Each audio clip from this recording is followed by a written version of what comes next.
They say 7 days is a long time in politics. Well, the next 8 may be monumental. Labour's first budget in 15 years, the conclusion to the Tory party leadership race, and the US presidential election all take place, and that eagerly awaited Downtown Parliamentary Reception is happening too. I'm Frank McKenna. This is the Downtown Den Politics Podcast. Just sort of bigoted woman. Me and my friends sort of used to run through the fields of wheat. You turn if you want to. The ladies not for turning. It will cost. I know words, I have the best words, but there's no better word than stupid. Much to get through today, guys. As ever, I'm joined by Joe Phillips and Jim Hancock. And let's turn to Labour's first budget in 15 years. And it seems as though we've been waiting 15 years since July the 4th to get to it, because there have been so many machinations around Rachel Reeves's presentation on the 30th of October.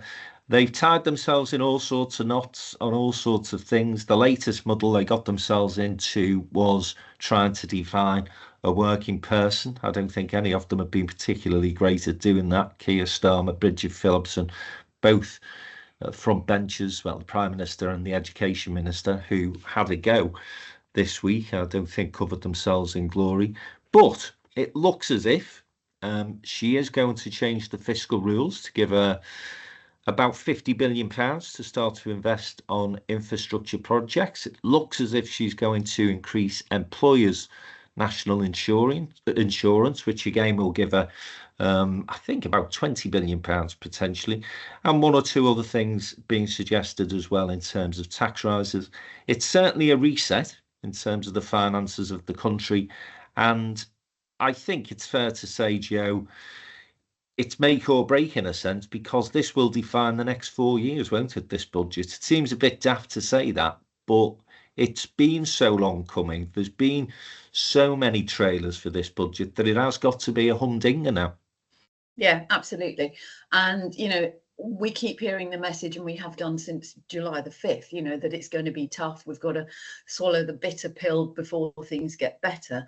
Well, that's fine. And I think people are expecting the worst, but people also need to see something happening on the other side. So if she really is going to change the rules to allow money for investment in infrastructure as opposed to day-to-day spending, then people actually need to see that. They need to see schools being repaired, hospitals being repaired, you know, housing being built, and all of those things. And they need to see it pretty quickly. I mean, they, you know, as we've said before, they've handled it badly with the winter fuel allowance. There have been so many leaks, trailers, speculation and everything else. We've got the Tories going, oh, it's rubbish, there isn't a 22 billion back hole, and now saying that it's political, that the OB are actually going to publish a report showing you know, the state of the finances, which is an absolutely right thing to do, because, you know, you put it to bed.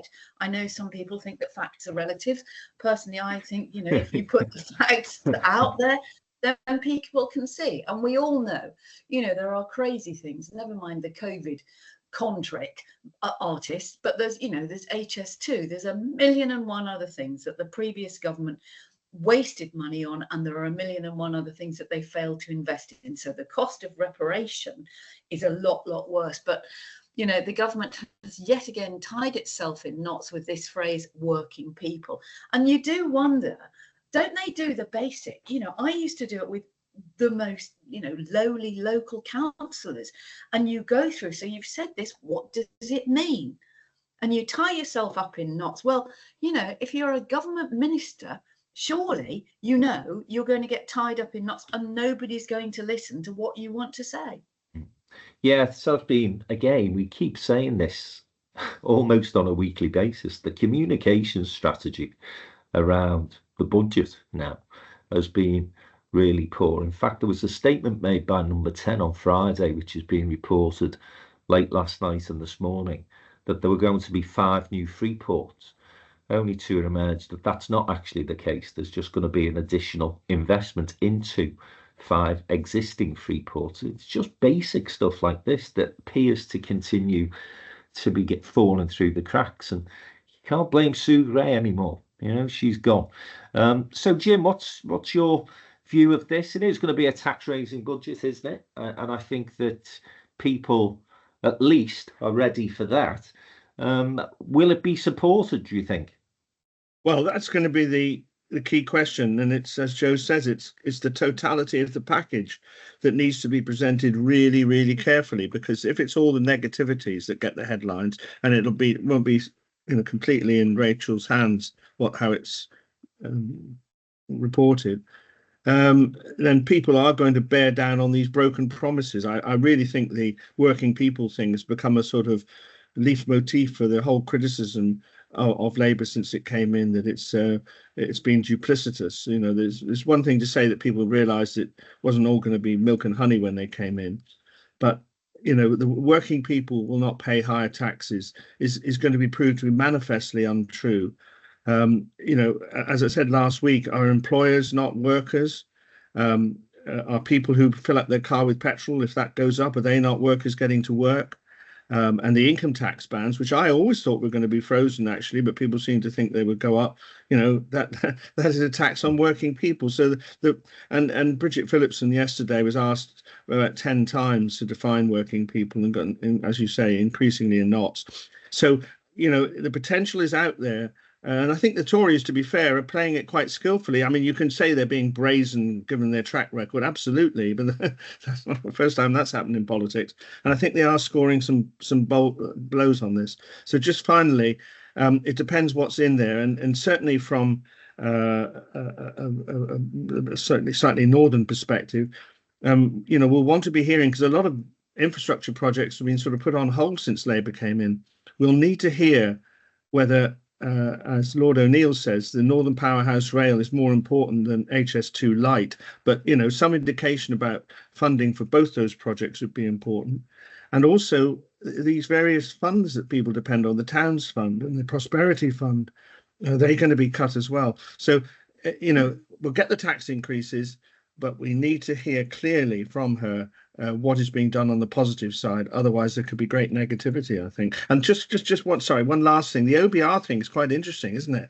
I mean, Jeremy Hunt today is really exercised about this. He says it's really unfair to publish it on the same day. I don't know what we think about that, but I just wonder whether the OBR are still stinging from being ignored by Liz Truss, and are determined to, presumably it will support the black hole 22 billion thing, but I'm not sure that it's a criminal offence to publish it on the same day when we want to get the total package of things. No, I think you're right, Jim. I think the OBR report coming out on the same day, as Joe's indicated, it gives you all the information, you can view it, and you can take it as seriously as you want to take it. If people want to see that as a political move by the OBR, they will. The more important thing will be whether people in a year's time or so are feeling better off. That's going to be the big test. Talk of OBR reports and whether there's a 22 billion or 40 billion black hole. To the people out there, they don't care. They just want to see things getting better. And you said something last week, Jim, that a couple of people picked up, which was you thought the government was already in this doom loop and it was going to be difficult for them to recover. I just wonder whether my opening remarks you agree with, that this is a really crucial budget. It will set the tone, not just for the next 6 months, but potentially for the next 4 years. Yes, just to clarify what I was saying, I think they have got off to a bad start. And if this goes badly, it could affect the whole Parliament. But obviously, if it starts to work, and in a year or two's time, the benefits of all this, and we do actually start to get economic growth, and we can start to have budgets that are commentaries on an improving situation. That'll be the first time really since the Tories' austerity started in 2010. Imagine the sort of support the government will start to get. The problem with it is that a lot of these infrastructure projects are not going to be short term. The reform of the health service, if we get that, it does take time, and people are, I'm afraid, impatient. So it's going to be really critical. No, I don't think it all is lost for the Labour government at all. Potentially, if this is successful, towards 27, 28, people will start to say, you know what, the economy's growing, things are getting better. we'll give this lot another chance. I think a lot depends on how the markets respond as well, because we saw, what happened with the Liz Truss Kwasi Kwarteng disaster, and they will be reacting, by Wednesday afternoon. And I think if there is no great shock as a direct result of the budget, I mean, obviously markets respond to what's going on around the world, but I think if there is some sort of stability and people go, okay, no, that's all right, it's tough, it's going to be ghastly, but we can live with that, then I think that will do a huge deal in terms of, what the ordinary people like us in the street don't see, but it will see a level of security that will encourage investment. I think we've already seen, actually, the markets are showing a little bit of jitteriness about the change in the fiscal rules. I've picked that up, not trust-like, but they are watching it very, very carefully to see what the balance is on Wednesday. Well, the trick is going to be investing and getting a return. If the markets think that the money that's being spent is going on things which are going to grow the economy, then they'll be fine with that. But of course, if it starts to be wasted, as we've seen over the past 14 years, and some people would say quite rightly, all governments have got a lot to answer for in terms of infrastructure projects in this country. Can't remember the last one was done on time and on budget, that's for sure. So £50 billion sounds a lot, and obviously she's got some private sector investment coming into the country as well. But it is going to be, as I say, crucial that they spend that money wisely, spend it in the right way. And as you've indicated, Jim, the north of England will be looking carefully to see what sort of money it gets for its public transport infrastructure, which is absolutely falling apart, I have to say. I mean, it just gets worse by the week. And then the NHS are asking for money. There's talk of schools obviously needing cash because some of them are crumbling. This concrete problem that was identified a couple of years ago. There is a long to-do list. But what she's got to do, or what the government have got to do, is get this cash and, as I say, invest it in things that are going to grow the economy, not simply things that are going to act as a sticking plaster for the problems that they have inherited. That's a fair assessment, Joe, I think, isn't it? That's what the markets will be looking for, a return. Yeah, absolutely. And I think, there's so much else going on. I know we're going to talk about the American election in a little while, but, there's that going on. There's the war in the Middle East. There's all sorts of stuff. There's Russia on maneuvers with North Korea. There's Ukraine still going on. So if you're an investor, you've either got to be brave, foolhardy, or prepared to go for the long term. And I think, we are in the middle of that. And I do think, and I know we've said this before, but I think Rachel Reeves is probably a brilliant economist. And by all accounts, that's what other economists, they rate her very highly. But it's this lack of political instinct. And, there are some things that could be done quite quickly. And it may well be that she does them. You could reintroduce Sure Start, for instance. You could make it a little bit more noise about the fact that pensioners are going to get a £400 increase next year, but people on benefits aren't because of the way that the inflation measures are taken into account. There's lots of things that you could do. She might come out with something on council tax. She might come out with something on business rates. She might do something amazing and come out with something about social care, which would take the burden away from local authorities, which would then free up a lot more. I mean, not that they've got any money to spend, but it would take away that statutory requirement. We've been hearing a lot in the last week about children with special needs, special education needs. Well, council have got a statutory duty to deal with that, and adult social care and vulnerable children. If you somehow or other remove that or ring fence the money, you then allow them a little bit more flexibility to do other things.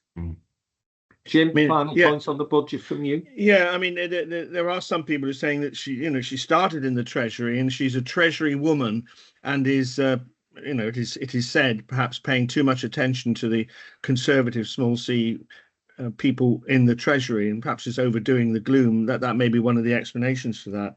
But I mean, Joe's absolutely right. And I tell you, local government, I mean, ever since I started in journalism, I've almost continuously have done stories about local government is in crisis, is making cuts, hasn't got enough money. Ever since a man called Tony Crossland, who was the local government secretary in 1975, told them the party's over. So since about the mid-1970s, I guess. But now you're absolutely seeing things being closed down.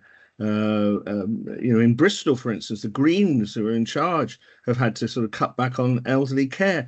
They really are in trouble. So, but the Treasury's always had an ambivalent attitude to local government, regarding it sometimes as a place where money is just wasted. So we'll see what the trend is on that. Just one final point is the immense amount of pitch rolling. It's an expression that everyone else uses and I don't understand, but I think it's in preparing the ground. Am I right about that? Yeah. Yes. But the pitch rolling that's gone on with this budget is unbelievable. I mean, where are the days when the man called Chancellor Dalton told the Evening Standard that the tobacco was going up and they got it in their stop press and he had to resign? I mean, I imagine it's it's sort of try and keep the markets on board so that they don't get shocked on the day. I think that's part of it, but it's partly to prepare us for it. But it's been extraordinary. And Starmer's making another speech today ahead of Wednesday. So absolutely, crucial to the government's future. Not terminal. I never meant to give that impression. I think they could make a success of it. And as we're going to come on to discuss, the Conservatives are still in a very weak position. Everything's not lost by any means, but it's a really important budget. Like I talked about in my blog last week, talking about Howe and Lawson, people like that who made really significant budgets. And Lloyd George, to deference to Joe there, Lloyd George in 1910. And before you do the gag, I wasn't around. I remember it well, Jim. No, I also should point out that it was the first general election that Jim covered, wasn't the one I referred to a couple of weeks ago. But 100 years this month, the first Labour government was elected with Ramsay MacDonald. And Jim, Jim was on the hustings then. Well, I wasn't, but my historical passion must tell you that government fell almost 100 years ago this week. Yes.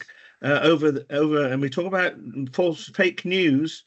It was a letter allegedly from a man called Zinoviev, who was head of the Communist Central Committee in the Soviet Union, to Ramsay MacDonald, the Labour leader, sort of saying, I'll support you and all this sort of stuff. And the Mail ran it, and along with other things, the fragile short-term Labour government fell 100 years ago, almost to the day. Sorry.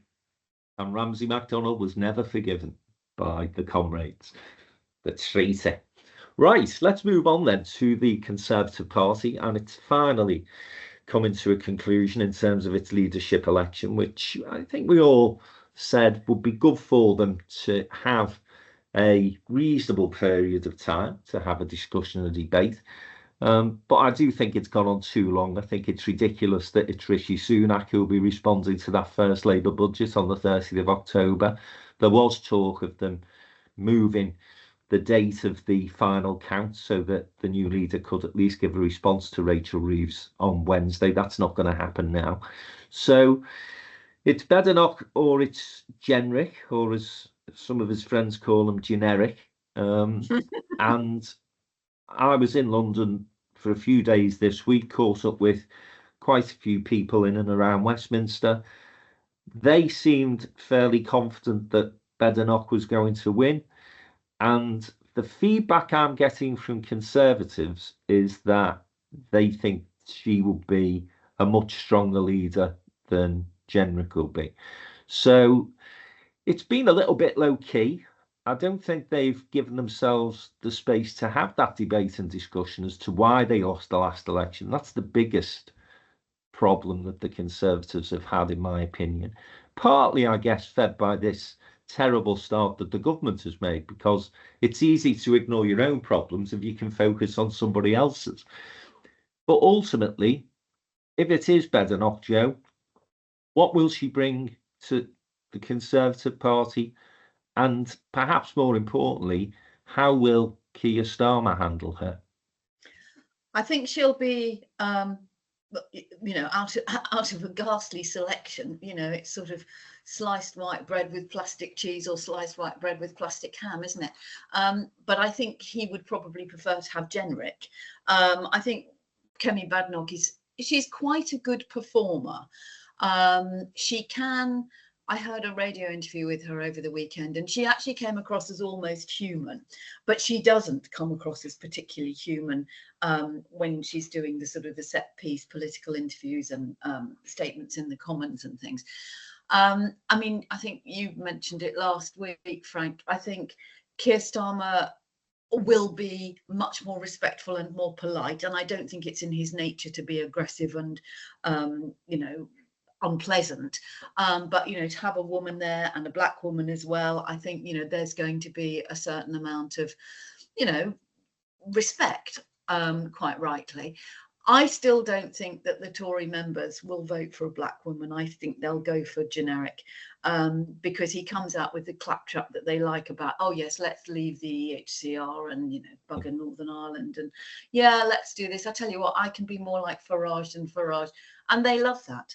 And I can't see them going for Kemi Badenoch, but I do think, and your blog last week, Frank, didn't half pique some interest because you've obviously got insider knowledge. But I had heard that there are quite a lot of Tory MPs who are looking to go after Christmas. So there is a possibility that there might be a slew of by-elections, which will be a huge test for Labour and other parties as well. Rishi Sunak presumably will do his budget response and his bags packed, and then he's off on business class to the States, I imagine. But I don't know. I don't see Kemi Badenoch as a unifier or a mender. And whoever takes it on, frankly, if St Paul came down, he would have a job to pull the Tory party together, because they're so divided, and they still haven't, as you said, worked out why they lost or where they want to be in this very, very changed political landscape. For those who were daft enough not to read my blog on Friday, St Paul, was it?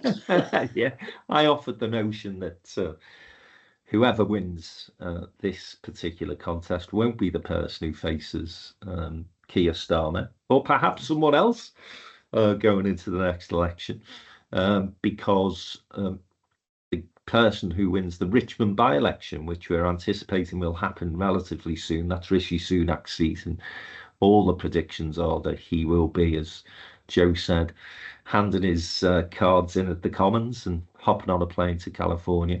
That is obviously a ripe, juicy Conservative seat, which would be of interest, I'm told, to people like Penny Mordaunt, maybe even Boris Johnson, would you believe? And there's other big beasts who we know haven't got a parliamentary seat at the moment, probably within the next 12 months will have. But let's just stick with these two candidates that are on the ballot paper, Jim. Of those two, are you with Joe? Do you think Tory membership not ready to elect a black woman and Jenrick still has a chance? I'm not sure about that, because the Conservative Party have actually sort of embraced multiculturalism with people on their front bench pretty well over the last year. I think Cameron must take some credit for that. So I'm not sure about that, but I do think we're right not to put all our eggs in the Badenoch basket. I think it's we're starting to using it twice in the next week. Too close to call. So I think we have to bear in mind that Jenrick's been conducting a very slick campaign. We saw that particularly at the Conservative Party conference. His operation was very good there, and apparently it's quite good in the country. So let's not rule him out. But I think, of the opponents for Keir Starmer, Jenrick would be a sort of, in a sense, a grey man against a colourful opponent who I think he'd find it more difficult to handle Badenoch in a number of ways. I think she's very quick on her feet, and will have some pithy comments to make. And Starmer, bless his heart, and I think this is a virtue in the terrible times and tumultuous times we live in, a duller person. It could be a situation rather like we had when Tony Blair came in 1997, absolutely in his pomp, And William Hague was elected the Conservative leader, and actually William Hague did quite well at the dispatch box against Tony Blair. So we'll have to see. I mean, I love my political machinations, and I thought your blog was very interesting. I have to say, you know, I have to remind us all that the Rishi Sunak said he will serve the Parliament. Now, and in a sense, on a more general sense, we saw a lot of Conservatives giving up their seats at the last minute before the general election, and which sort of looked a little bit off. If you're now suggesting it could be another tranche, because Oliver Dowden is mentioned as another one who wants to quit the stage, the trouble with them doing it now, after a new leader's elected, is it will be seen as a comment on the new leader. And, you know, you can say, and I imagine Frank's column sort of supports this view, that, you know, there is still this sort of death wish, there's still this feeling that the party can't recover, that it's going to lead to another tranche of people leaving Parliament, including the former leader of the party. I mean, Rishi Sunak now, after a new leader's elected, going back on his promise to serve the people for a term would not only reflect badly on him, but it would be seen immediately as a comment, whatever he said, about the new leader. So I read Frank's column with great interest, but it has considerable political import. You may be But right, they don't Jim. care, Jim. I mean, you know, David Cameron said he'd stay on the backbenches and went. Boris Johnson, oh, funny enough, what happened to him? You know, they all say that, and then they go. And the reason that I think that quite this rumour is doing the rounds about many of them looking is about the new rules about second jobs. And I think it's as simple as, you know, working people, they need to earn a living, and they want to have two jobs. And if they're not going to keep the second job, they're going to go to the one that probably is more lucrative, possibly less onerous, you know, which isn't being in the House of Commons on the backbenches in opposition. Yeah, I think that's a great point as well. We'll see how it pans out, but my view is that prime ministers seldom want to hang around the Commons once they've served in the high office. You know, being a backbencher's miserable the best of times, but when you've been PM and you've had all of that, to go to a backbencher. Blair didn't hang around, did he? Gordon Brown did for a time, I think. Gordon. And Theresa May did for a little bit. Theresa May did, yeah. But Cameron went, Johnson went, May went, but not of her own volition. Not May, sorry. Truss went, but not of her own volition. I didn't go. She still thinks he's there. I stayed on the backbenches and gave Margaret a hell of a bad time. I was accused of being the big sulk, but no one will get that. Ted Heath. Yes, we do.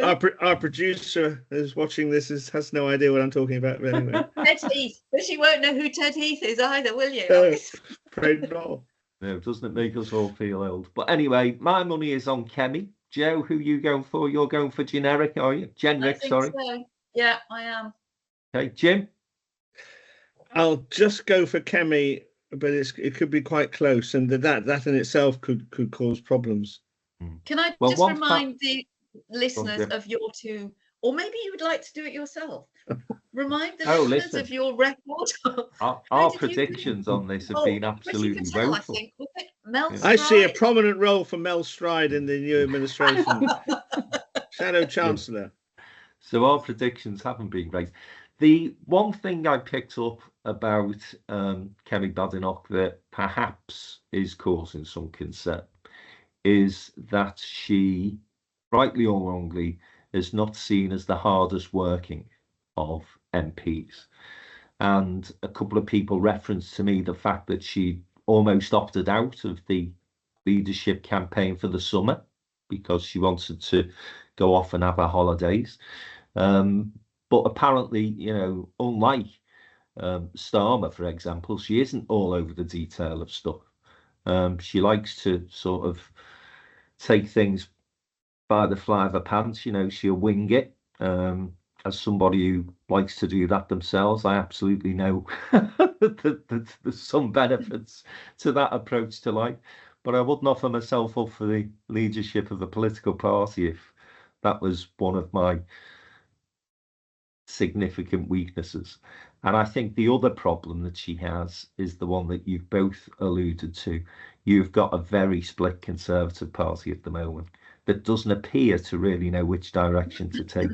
So whoever wins, I think it is going to be a tough job for them. And again, rightly, I think Jim said this, maybe it was Joe, Labour would absolutely prefer Robert Jenrick, if only because he just looks like the archetypal Tory boy, doesn't he? And he's a constant reminder of that sort of Eton, Harrow, that sort of approach. Now, that's unfair because actually his background isn't necessarily that, but nonetheless, he comes across very much as Tory boy. So Labour, I think, will far prefer Jenrick to Kenny Badenoch. We will know by the 2nd of November who has won that race. Right, we're going to take a short break and we're going to cross the pond where things are going from weird to weirder. A big rally from Donald Trump in New York last night that I think has left the three of us shaking our heads in despair. Will it have an impact on the election? Well, we'll see. Stay with us. We'll be back in a moment.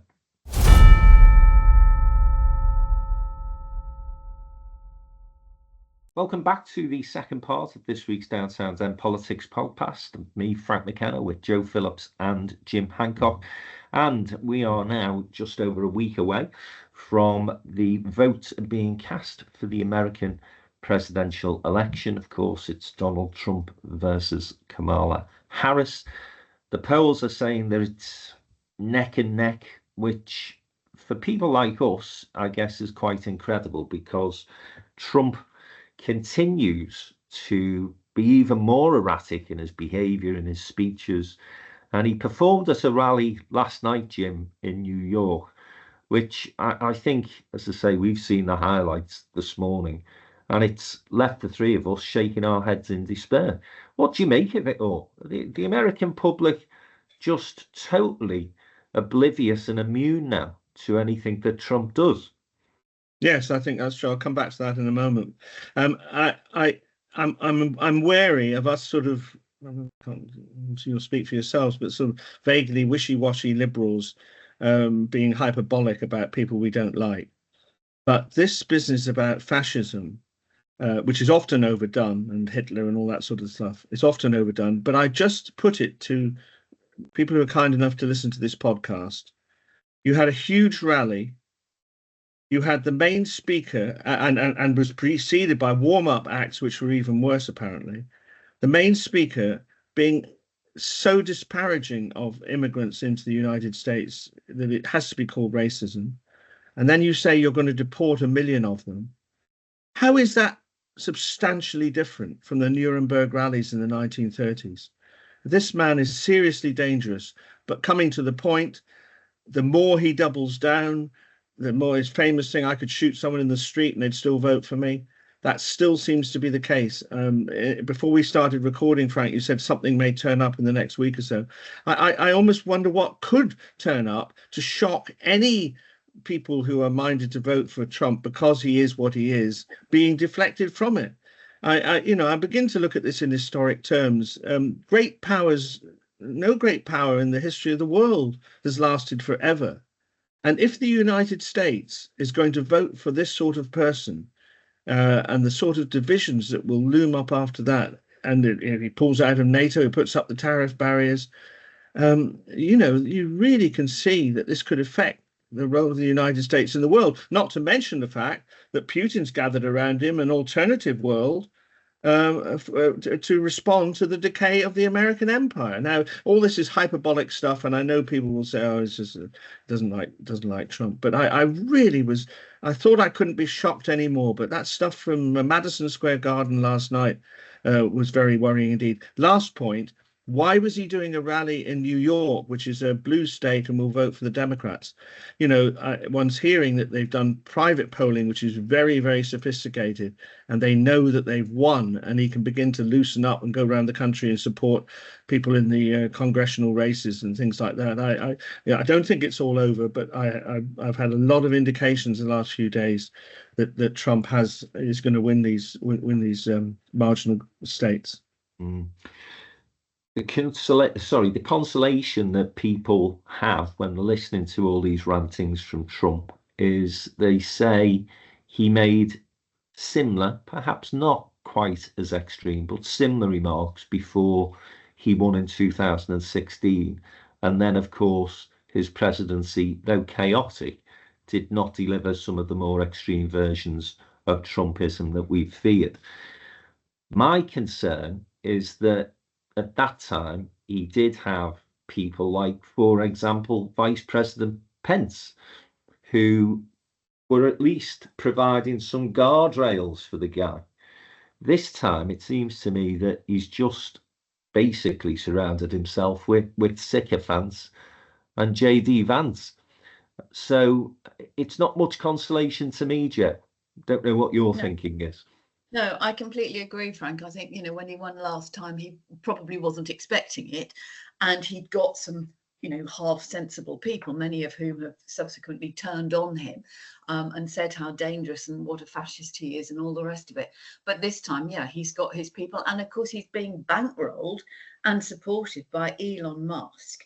I mean, I do find it astonishing, and I wrote about it last week, but, while everybody's tearing their hair out here about a handful of, political nerds from the Labour Party going over to knock on doors for Kamala Harris, and we're not up in arms about Elon Musk bribing voters and who is controlling so much of what goes on. We hear that he is in touch with Putin on a regular basis. We know he's got the wherewithal and the capability and the funding to do stuff in space. We should be seriously worried. And it isn't just about not liking Trump.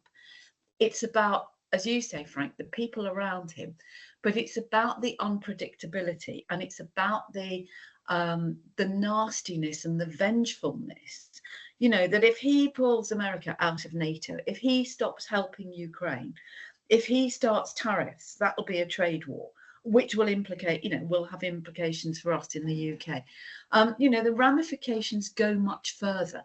And you have to say, whilst putting your head in your hands, if you can't win an election with Barack and Michelle Obama, Bruce Springsteen, Beyonce, Taylor Swift, and Kamala Harris herself, and Tim Walz, then God help America. Yeah, I look at those rallies though, Joe, and I do have to say, I wonder whether that sort of plays into the elite narrative that the Republicans and those people who are anti-Democrat complain about. Because as much as, it's great to see those celebrities getting involved. And I know Trump's had the richest guy on the planet on platforms with him, but he's not got that same sort of stardust as he has a Beyonce or even at the Obamas. You've mentioned Bruce Springsteen. Taylor Swift, I think, plays it very well because she simply sent a tweet out, but she hasn't appeared on platforms. She hasn't gone that far. But I was looking at I think it was the Beyonce rally, and I thought, if I was in a Rust Belt state in America, what would this be saying to me? Yeah. When we say the Tories haven't learned the lesson of the last election, I wonder whether the Democrats have learned the lesson of where their electorate is at the moment, because they still play into this showbiz, entertainment, Hollywood stuff, Jim, don't they? Yes, I think the role of celebrity can be exaggerated, and indeed can have a negative effect. The Trump voter is going to say, that's the California liberal elite coming out. It just confirms me in what I'm saying. Just to add to your point about him being unrestrained, of course, this is his final term. You point out that he had guardrails last time, but this is his second and final term, so that he's got nothing to worry about in that respect. Unless he changes the rules, Jim. Well, now I've become I won't bore you with it this morning, but I have become a bit of an expert in what actually happens, if Trump is narrowly defeated, and it's quite frightening. We'd see not an exact replay because the Capitol building will be heavily protected this time, so there won't be any storming of the Capitol, but he's got people in place to contest every single result with legal actions. When that fails, and it happened with one state, I think, but it would happen a lot, that what people do in America is they don't actually vote for the president. They vote for the electors who go to Washington to certify the vote. And this is normally a formality, that he would have alternate electors saying, you know, we don't agree with the results of the election that have been published. It's all corrupt. And we're sending alternate electors to Congress. And then Congress has to recognize the electors. Now, obviously, the irony is that the person who's in charge of all this is actually the vice president, who happens to be Kamala Harris this time, not Mike Pence. But if Congress is controlled by the Republicans, they could stop the whole process. So a real crisis could develop there. I'm not quite sure on the other side. I just don't sense, I don't know what you guys think, that, I mean, Kamala Harris would have quite a lot of grievances, particularly if Pennsylvania is won by Trump over this bribery thing with Elon Musk. But I just don't think they would have the same appetite to challenge the election result. I agree. I wonder, well, now you will know the answer to this, Jim, being a historian of some note. When we had the hanging chads all those years ago, it went on for weeks. And although we have the gap, which is nothing compared to the gap between an election in this country and a budget, but there is a gap between the US presidential election in November and the swearing in January. Is it conceivable, I wonder, that if there were that many challenges, you could end up in an absolute state of, you know, limbo, if you like, where Joe Biden is still de facto president, but should he become ill, Kamala Harris would become president, whilst Trump and his acolytes are fighting the result of an election, which could go on for weeks. Yes, I mean, officially, the 6th of January is the day when the Congress has to certify the presidential election result. That is a constitutional requirement. But, you know, obviously, if they're blocked from doing so, that won't happen. I mean, what happened with the in 2000 was, I mean, it seems it's like the Richard Nixon period. Everything pales into insignificance compared with what's going on now. But what happened in 2000 was the way these ballots were counted and so on, and it went through the Florida courts and eventually went up to the Supreme Court, who ruled in favor of Bush. But that all happened by early December. You know, there wasn't. It was, and to be fair, Gore behaved like a gent, as indeed did Richard Nixon in 1960 when he narrowly lost to Kennedy, and there was widespread evidence that in Chicago there was widespread voter corruption. It was a different era. It was an era of gentlemen and players and so on. So but anything is possible. It's really fascinating, this document, as to what could happen. And of course, you know, there's always the presence of violence. And I mean, let's not go beyond talking about them having a constitutional breakout, because that just doesn't bear thinking about. No, it is worrying times though, and we will see what unfolds. 5th of November is the American election, but the result may not be forthcoming for some time yet, if what we're hearing around those polls is correct. I sense from both of you, you're probably going more towards Trump at the moment, are you? Yeah. I think it's too close to call. I mean, I'm doing that. I do that because partly because I don't want it to happen. I have a slight tendency to lean into things that I don't want to happen, and then I can be surprised and happy afterwards. So be careful about my judgment. But it's just one does hear. I'm watching and listening to a lot of commentary, and I just heard this stuff about, you know, if he was desperate for votes, why would he be in New York? He'd just be working those marginal states all the time. Because he wants to play Madison Square Garden. Yeah. It's all about performance. It's not about ego. anything else. Never underestimate his ego. I mean, no, exactly. You know, I mean, you know, they were saying there's 200,000 people are turned up at the rally. Well, actually, it doesn't take 200,000 people. But I think the thing that I find so worrying is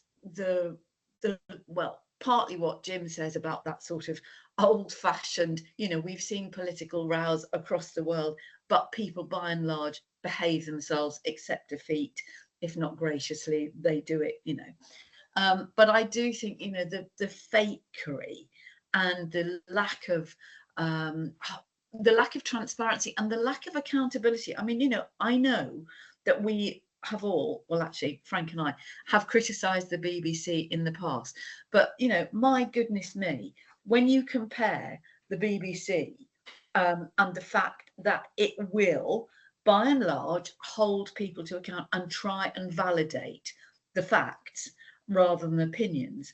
You know, in America, what have you got? You know, and I think we can never underestimate the size of that country. That means that while we're sitting here talking about a rally in New York, or, you know, Beyonce at wherever it is, if you're, you know, living in downtown Bucksville, you're actually worried about what's happening to your local school or your playing field or your football team. And I think that's part of the problem. You can give a damn about Ukraine. Yeah, I mean, and the way in which people have interpreted the economy is really interesting, because, to be fair to Biden, he has pumped billions of dollars into infrastructure, and the inflation is actually down. But the American people, and I'm generalizing now, but the people who support, a lot of people are supporting Trump, and seem to look back to a golden era when he was, from an economic point of view, and they seem to be discounting the Democrats' initiative. It's quite strange. Yeah, it is. And it's also this thing about, you know, oh, well, you know, there were no wars when Trump was president last time. Well, that's got absolutely nothing to do with him. That was Putin, you know?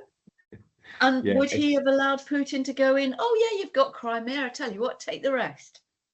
I mean, The Economist did a front page story this week saying the American economy is the envy of the world. And again, when we come to analyse the result, if it does go the wrong way, I think there will be some criticism of the way in which Harris has failed to lean into that aspect of the Biden presidency. She's almost been apologetic about her involvement. And again, we talked about Labour getting into muddles previously in terms of all sorts of things. She looks really uncomfortable. She squirms when she's asked about, you know, the Biden stuff, instead of, as I say, celebrating it and saying, well, look what we've done for the economy. We're the envy of the world. We've brought inflation down. We're on the right track. This is working. We need some continuity in terms of these policies. There are other things that I would change, maybe in terms of our approach to foreign affairs, for example, but she hasn't lent in enough to that good news economic story. You're absolutely right. What she should have done more is to have praised the elements of a Biden administration, which she's part of, to the hilt, and emphasize that, but not be afraid to say, I'm a new person. I am not Joe Biden, and I'm going to strike out on this, this, and this. And she's really been caught between loyalty to Biden and striking out on her own a bit. You can't be a little bit pregnant, as I always say. And I'm afraid that's where she's found herself on the Biden issue. Well, we'll know in 8 days' time. Or at least we'll have a fair indication of where all this is going. The budget. Well, we may well not. I mean, we may well not. It may go on for weeks because they're counting the votes. But we'll sort of we'll sort of have a I guess we'll have a better indication. I mean, we won't know by next Monday when we are due to sit down next. And I guess what the three of us are hoping is that absolute meltdown from Trump does occur, but I think we're hoping against hope that there is anything that the guy could do that would lose him support amongst those people who are going to support him anyway. I will see you two guys in the flesh on Wednesday. It's Downtown's Parliamentary Reception. Looking forward to seeing you there, guys. Yeah, lovely. Indeed. And we'll be keeping a close eye on what Rachel Reeves' the budget is, and we will be back next week. Hope you've enjoyed the pod this week. We've certainly enjoyed chewing the fat. Have a great 7 days, everyone. See you soon.